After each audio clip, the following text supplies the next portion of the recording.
ನಮಸ್ತೆ, ಎಲ್ಲರೂ ಚೆನ್ನಾಗಿದ್ದೀರಾ? ನಾನಿವತ್ತು ಖರ್ಜೂರದ ಪಾಯಸ ಮಾಡ್ತಾಯಿದ್ದೀನಿ. ಅದಕ್ಕೆ ಖರ್ಜೂರ ಒಂದು 10 ತೊಗೊಂಡಿದ್ದೀನಿ, ಒಂದು 10ರಿಂದ 15. ಹುರ್ಕೊಂಡಿರೋ ರವೆ, ಒಂದು ಹೋಳು ಕೊಬ್ಬರಿ, ಬೆಲ್ಲ ಒಂದು ಅರ್ಧ ಅಚ್ಚು, ಹುರ್ಕೊಂಡಿರೋ ಗಸಗಸೆ 5 ಏಲಕ್ಕಿ. ಇಷ್ಟನ್ನು ರುಬ್ಕೊಳ್ಳೋಣ.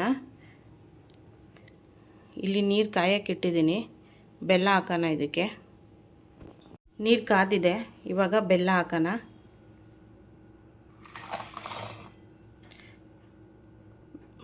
ಬೆಲ್ಲ ಕರಗೋಷ್ಟರಲ್ಲಿ ನಾವು ಅದನ್ನೆಲ್ಲ ರುಬ್ಕೊಂಡು ಬರೋಣ. ರುಬ್ಕೊಂಡಿದ್ದೀನಿ ಇವಾಗ. ಇದು ಖರ್ಜೂರ, ಇದು ಕಾಯಿ, ರವೆ, ಗಸಗಸೆ, ಏಲಕ್ಕಿ ರುಬ್ಕೊಂಡಿದ್ದೀನಿ. ಆವಾಗಲೇ ಬೆಲ್ಲ ಹಾಕಿದ್ವಲ್ಲ, ನೀರು ಮಳ್ತಾ ಇದೆ. ಇವಾಗ ರುಬ್ಬಿರೋದನ್ನ ಇದರೊಳಗಡೆ ಹಾಕೋಣ.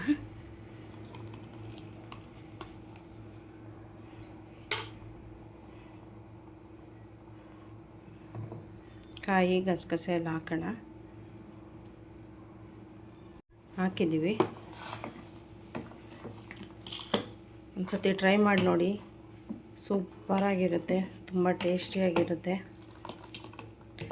ಮನೇಲಿ ಎಲ್ಲರೂ ಇಷ್ಟಪಡ್ತಾರೆ.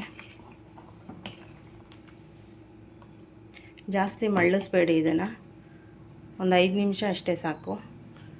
ಕಲರ್ ಚೇಂಜ್ ಆಗುತ್ತೆ. ಅಲ್ಲಿವರೆಗೂ ಒಂದು 5 ನಿಮಿಷ ಕುದಿಯೋಕ್ಕಿಡಿ. ನೋಡಿ, ಮಳ್ತಾ ಇದೆ. ತುಂಬ ಚೆನ್ನಾಗಿರುತ್ತೆ.